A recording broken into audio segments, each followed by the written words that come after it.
Imagine this. You bring a plate of brownies to a gathering, and within minutes, everyone's begging for the recipe, convinced you spent hours perfecting it. But here's the twist. It's not from scratch. It's a humble $1.47 box mix from Walmart that outshone brands costing 5 times more. Yes, you read that right. This is the story of how I became a brownie detective, testing 9 different mixes over 2 weeks, turning my kitchen into a chocolate-filled lab, and uncovering secrets that will change the way you think about boxed brownies forever. It all started when my sister sent me a photo of brownies she'd made for her son's bake sale, captioned Duncan Hines plus prayer. They looked flawless, that delicate, crackly top and perfectly chewy edges. Everyone assumed they were homemade, and it irked me more than it should have, so I embarked on a mission to find the ultimate boxed brownie mix that could fool even the most discerning taste buds. A lineup and the methodology. I gathered a diverse group of suspects, the familiar names like Betty Crocker, Pillsbury, and Duncan Hines, the upscale options like Ghirardelli and Trader Joe's, and the budget brands we often overlook. Each mix was treated equally, prepared according to package instructions, baked in identical 8 by 8-inch pans, and judged by the same panel of unsuspecting friends, who now dodge my dessert-related texts. I took notes like a chocolate connoisseur, describing flavors, textures, and even mouthfeel with terms like cocoa forward and velvety richness. Chapter 1. The Unexpected Champion. And the winner is Great Value Fudge Brownies from Walmart. At just $1.47, this unassuming mix defied all expectations. These brownies have it all. A deep, complex chocolate flavor that doesn't veer into overly sweet territory. A texture that strikes the perfect balance between fudgy and chewy. And that coveted, shiny, crackly top. They're rich without being heavy, leaving a lingering chocolate essence that makes you lick your fingers without a second thought. Tasters raved about their expensive taste, with one even guessing they were from a high-end box. The cult favorite that divides opinions. Now let's talk about Trader Joe's Brownie Truffle Baking Mix, $3.99.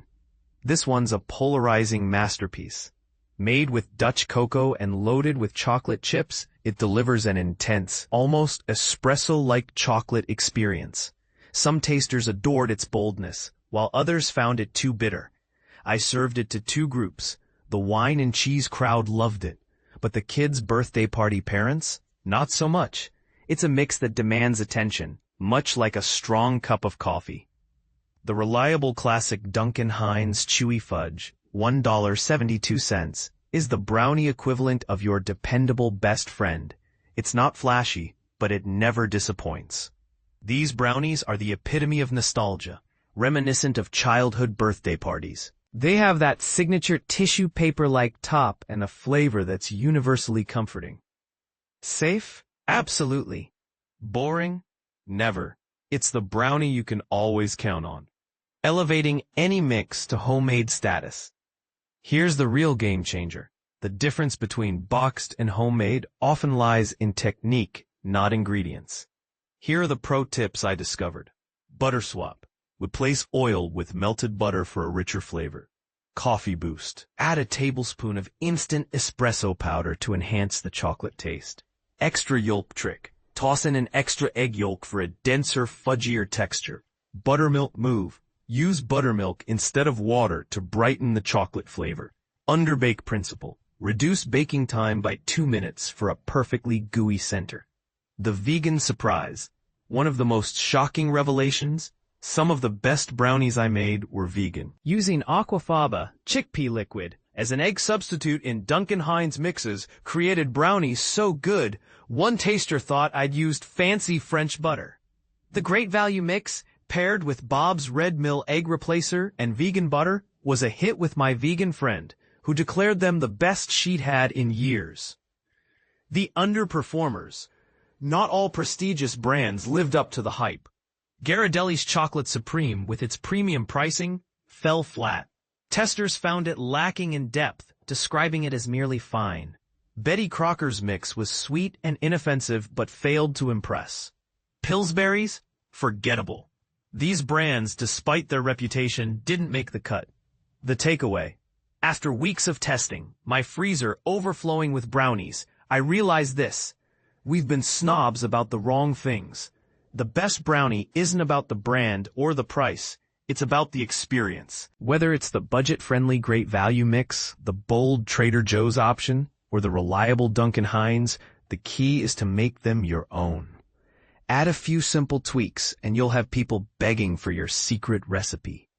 So the next time you're in the baking aisle, don't overthink it.